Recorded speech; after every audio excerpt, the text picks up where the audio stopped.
अस्सलाम वालेकुम। अच्छा, आज जो है हमारा जो टॉपिक है वो हम स्टार्ट करने लगे हैं। यहाँ पर हमने छोड़ा था, तो वो जो है आज कोशिश कर रहे हैं कि पूरा कर दें। मेडुला ऑब्लिगेटा क्या होता है? वो जो स्पाइनल कार्ड के पहले वाला जो पार्ट है, स्पाइनल कार्ड के बिल्कुल ऊपर होगा, अबोव स्पाइनल कॉर्ड, ठीक है। और उसके अलावा ये जो है कंट्रोल किसको करता है? ये कंट्रोल सेंटर के पास तो होता है। फिर ये जो है कंट्रोल किसको करता है? ऑटोनोमिक जो एक्टिविटीज होती है, like breathing, heart beat, blood pressure, coughing, soiling, digesting foods वगैरह, ठीक है। ये जो सारी चीजें होती है यहाँ पे, इन सबको जो है कंट्रोल करने वाला मेडुला ऑब्लिगेटा होता है, ठीक है। तो कैसे कंट्रोल किया जाता है? जो है जिस पाथवे से वो कंट्रोल करता है, उस एक्टिविटी को हम क्या कहते हैं? रिफ्लेक्शन। रिफ्लेक्शन में भाई होता ऐसा है कि जो ऑटोनोमिक नर्वस सिस्टम जो होता है वो खुद ब खुद कर देता है, जैसा कि आप वो, और इनवॉलेंट्री फंक्शन भी वो होता है, जैसा कि आपका जो है सांस लेना, वो आपके बस की बात नहीं होती है। जितना टाइम आप अपनी मर्जी से रोक सकें वो नहीं हो पाता। और ब्लड सर्कुलेटी, हार्ट बीट जो होती है वो भी आपके बस की बात नहीं होती। वो जो है ऑटोनोमिक नर्वस सिस्टम जो है उसको खुद ही मैनेज कर लेता है। ब्लड प्रेशर हो गया, ठीक है। और जब आप को खांसी वगैरह होती है, उसको भी आप नहीं कंट्रोल कर सकते, और आप चाहते हो कि अभी भाई जो है डाइजेशन नहीं होना चाहिए, जहाँ आप जो है सोते भी रहते हो फिर भी आपका ब्लड प्रेशर मैनेज किया जाता है, और हार्ट बीट भी चलती रहती है, ब्रीथिंग भी चलती रहती है। और अगर आपको कफिंग है, ठीक है, खांसी है, तो आप उसको नहीं रोक पाते। यहाँ डाइजेशन वाला जो भी अमल है, ये सारे के सारे ऑटोनोमिक नर्वस सिस्टम में आते हैं। और वो जो एक्टिविटीज़, जो टर्म हम ये जो ऑटोनोमिक वाला एक्टिविटीज़ है, उसको जो हम नाम देते हैं वो रिफ्लेक्शन का नाम देते हैं, ठीक है। तो इसके मुतालिक जो है वो काम किया जाएगा। पॉन्स क्या होता है? वो वर्टिकली किसकी साइड में होता है? मेडुला ओब्लिगेटा के पास, ठीक है। वहां पर क्या है? वो कंट्रोल करता है आपके फेशियल मसल्स जो होते हैं, ठीक है।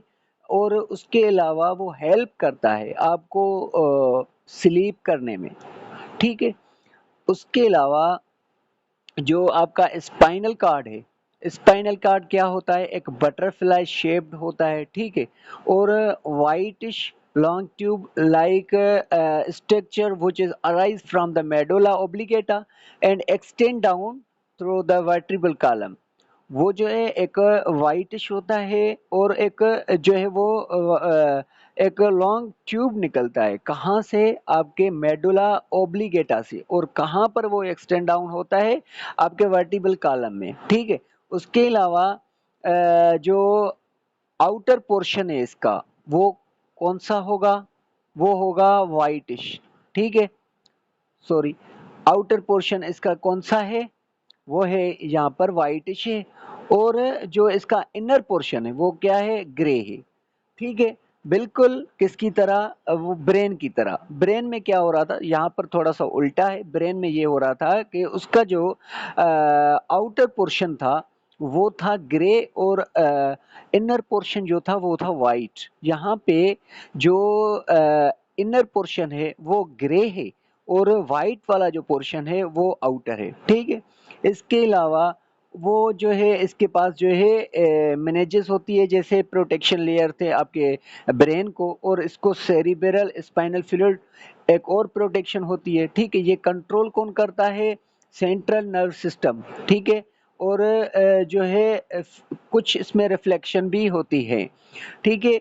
ये जो फॉलो करता है किसको? इंफॉर्मेशन को, ठीक है। Express way for the flow of information. Information जो भी होगी उसको जो है ट्रांसफर करेगा किसके पास? ब्रेन के पास, ठीक है। वो कहाँ से जो आपकी इंफॉर्मेशन ली जाएगी? कोई भी आपका जो डिफरेंट पार्ट्स जो है बॉडी के, उसमें से किसी में से भी जो है वो वहां से लाई जाएगी। जो भी आपको स्टिमुलस लगा है, चेंज लगी है, उसकी जो इंफॉर्मेशन जाएगी वो इसके पास जाएगी, सेंट्रल नर्वस सिस्टम के पास। उसके बाद है आपका पेरीफेरल नर्वस सिस्टम। यहाँ पर आपके पास जो सिस्टम था, एक सेंट्रल नर्वस सिस्टम था, दूसरा था स्पाइनल कार्ड। ये आप तस्वीर देखोगे तो ये आपका जो है ब्रेन है और ये जो है स्पाइनल कार्ड है, ठीक है। और यहाँ से जो भी आपके जो है नेटवर्क, जो नर्व्स नेटवर्क निकलेगा, जो एक केबल की तरह, वायर की तरह होता है, ये जो दिखाई भी दे रहा है, इसको हम बोलते हैं पेरिफेरल नर्व सिस्टम। और ये ब्रेन और स्पाइनल नर्व सिस्टम जो होता है, स्पाइनल कॉर्ड, वो जो होता है एक ही जो है ज्वाइनिंग होती है ब्रेन और स्पाइनल कॉर्ड की। और जो ये ब्रांचेस में आपको दिखाई दे रहा है, इसको कहते हैं peripheral nerve system. Peripheral nerve system जो होता है एक केबल की तरह जो है वो अराइज होता है सेंट्रल नर्व सिस्टम, और उससे और जो है कहाँ पर जाता है, कनेक्ट होता है डिफरेंट ऑर्गन के पास, जो बॉडी के ऑर्गन से। जैसा कि आपके जो है आर्म्स आ गई, आपकी आईज आ गई, आपकी जो है हार्ट आ गई, आपके जो है हाथ आ गए, ठीक है। डिफरेंट पार्ट के तरफ वो जो है आपका नेटवर्क फैला हुआ होता है। जहां पर भी आपको किसी भी सेल को, बॉडी को आपको जो है नुकसान पहुंचता है, चोट लगती है, तो वहां पर पेन रिसेप्टर्स होते हैं, क्योंकि ये नेटवर्क पेरिफेरल फैला हुआ है। वहां पर आपको एहसास दिलाते हैं। या कोई तिनका आपकी आंख में भी पड़ जाता है तो वहां पर भी पेन रिसेप्टर्स होते हैं, ठीक है। तो ये सारी की सारी बॉडी में आपकी में जो है पाया जाता है। या इंटरनल जो ऑर्गन्स आपके हैं, स्किन के अलावा अंदर जब जाएंगे इंटरनल ऑर्गन में, जैसे हार्ट हो गया, किडनीज हो गई, वहां पर कोई ना कोई प्रॉब्लम हो जाता है, या लंग्स में, तो वहां पर भी जो है पेन हो जाता है। जैसा कि किडनी में जो है स्टोन हो जाता है, तो उस पत्थर के वजह से जो है पेन होता है, ठीक है। तो ये प्रॉब्लम्स जो होते हैं, उसको जो सेंस करने वाला जो मैकेनिज्म होता है, ये जो वायर्स पेरिफेरल नर्व सिस्टम से फैली हुई है, उसके पास खास किस्म के जो है न्यूरॉन्स जो होंगे, वो एक रिसेप्टर्स तौर काम करेंगे। वहां पर जो है कोई सेंसरी न्यूरॉन होगा, ठीक है। तो वहां से जो है आपका जो है रिसेप्टर, पेन रिसेप्टर्स मौजूद होंगे, जो आपको एहसास दिलाएंगे, ठीक है। जैसा कि टेम्परेचर है, आउटसाइड टेम्परेचर बढ़ गया तो आपको फिर भी जो है बॉडी जो है वो वहाँ पर आपके जो है रिसेप्टर्स मौजूद होते हैं, और आपके बॉडी को जो है ये जो मैसेज आपके जो है जाता है आपके ब्रेन के पास, तो इसको हम क्या कहते हैं, वो कौन लेकर जाता है, वो लेकर जाता है सेंसरी न्यूरॉन।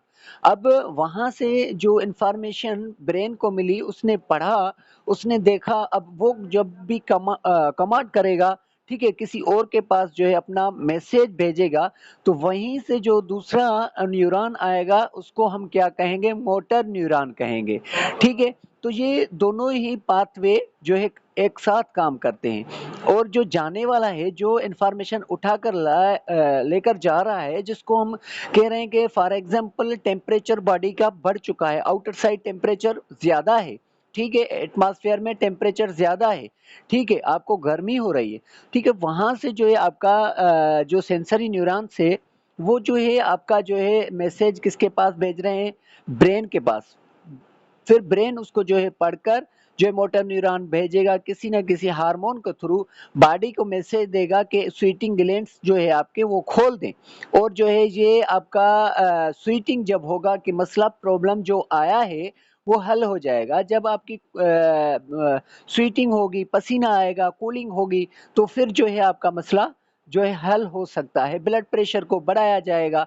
जैसा ब्लड प्रेशर, सर्कुलेटरी सिस्टम जो है तेज चलेगा, तो आपको पसीना ज्यादा आएगा, तो आपको जो है इंटरनल जो टेम्परेचर है बॉडी का, उसको जो है रिलीज करना पड़ेगा, ठीक है। और ये जो केबल से सारी जिसकी बात मैं कह रहा था, तो वो जिसकी बात मैंने अभी की, तो वो उसको टर्म क्या देते हैं, एक नर्व्स का टर्म देते हैं। जितने भी ये आपको दिखाई दे रही है, ये एक नर्व्स है, ठीक है। और each nerves contains of bundles of axons. Axon एक पार्ट होता है न्यूरॉन्स का, ठीक है, वो बंडल्स में जो है पाया जाता है एक्सॉन। और वो जो है उसके पास जो है बहुत सेंसरी जो दो किस्म के जो है, एक पाथवे होते हैं और दो किस्म के जो है वो नर्व्स होती हैं। एक को कहा जाता है सेंसरी, ठीक है, जो मैसेज को लेकर जाती है आपके सीएनएस के पास, सेंट्रल नर्वस सिस्टम के पास, जिसको हम जो है ब्रेन भी कहते हैं।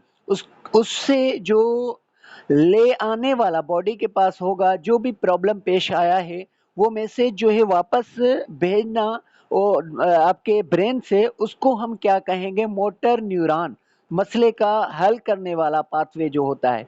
और पीएनएस जो होता है वो कांस्टेंट होता है किस पे, आपका सोमेटिक, जो आपका सोमेटिक नर्व सिस्टम जो होता है उस पर, ठीक है। और जो सोमेटिक नर्व सिस्टम जो होता है, ये इसको हम क्या कहते हैं, ऑटोनोमिक नर्व सिस्टम कहते हैं, ठीक है, ये खुद ब खुद हो जाता है, ठीक है। उसके अलावा दूसरा जो है अच्छा, सोमेटिक नर्व सिस्टम जो होता है वो एसोसिएट होता है किससे, आपके स्केलेटल मसल से, ठीक है। और उसके अलावा आपका जितने भी आपके स्केलेटल मसल्स हैं, ठीक है, ये सारे आपके पास स्केलेटल मसल्स हैं ना, वहां पर जो है आपका ये जो है सोमेटिक जो है जो नर्व्स हैं वो वहां पर एसोसिएट होगी स्केलेटल मसल्स के, ठीक है। वहां पर जो है आपका ग्लैंड आ गया, ठीक है, वो भी जो है ऑटोनोमिक सिस्टम से एसोसिएट होगा और वो सारा का सारा इनवॉलंटरी फंक्शन होगा, ठीक है, लाइक डाइजेशन हो गई, ठीक है, ये आपका इनवॉलंटरी फंक्शन है। और जो ये आपका यहाँ पर ग्लैंडुलर जो भी है सिक्रेशन हो रही है बॉडी में, आपकी जो है स्टमक में डाइजेशन जब स्टार्ट होता है, आपकी एंजाइमेटिक सिक्रेशन होती है, आपकी जो है एसिटिक एसिड की सिक्रेशन होती है, और दूसरे ग्लैंड्स जो है वहाँ पर पाए जाते हैं, जो आपके खुद इसके जो स्टमक को जो है वहाँ पर लेयर बनाकर प्रोटेक्शन देते हैं। और ब्रीथिंग को आप देखें, वहां पर भी लंग्स में आपका फ्लूइड होता है, ठीक है, वो वाला फ्लूइड नहीं कि वो उसको जो है अल्वियोलाई को भी जो है फुल कर दे, लेकिन म्यूकस होता है जैसे आपके नाक में होता है, ठीक है। तो वहां पर जो है आपके जितने भी जो है बैक्टीरिया वगैरह और दस्त जो आएगी, वो जो मट्टी आएगी उसको जो है वो पकड़ कर रखेगा और आपको जो है जो एयर है उसको साफ करके देगा आपको, तो आप वो उठाएंगे, ठीक है। तो वो मैं उसकी बात कर रहा हूँ। वहां पर भी जो ब्रीथ में भी आपके ग्लैंड्स मौजूद है, वो भी सीक्रेशन कर रहे हैं प्रोटेक्शन के लिए, और आपके डाइजेशन मैकेनिज्म में भी मौजूद हैं। और ये जो है आपका फंक्शन जो होता है ये वाइटल होता है, मतलब आपके जो ये जो है आपकी जिंदा रहने के लिए अहम होता है, क्योंकि आपके जो है मेंटेन किसको करता है, मेंटेनिंग लाइफ प्रोसेस, जो भी आपके लाइफ प्रोसेस है उसको जो है मेंटेन करता है। Thank you so much all of you. यहीं पर लेक्चर को जो है हम ख़त्म करते हैं। ये लेक्चर बड़ा हो रहा है, नेक्स्ट वीडियो में इंशाल्लाह हम फर्दर बात करेंगे न्यूरॉन से। अल्लाह हाफ़िज़।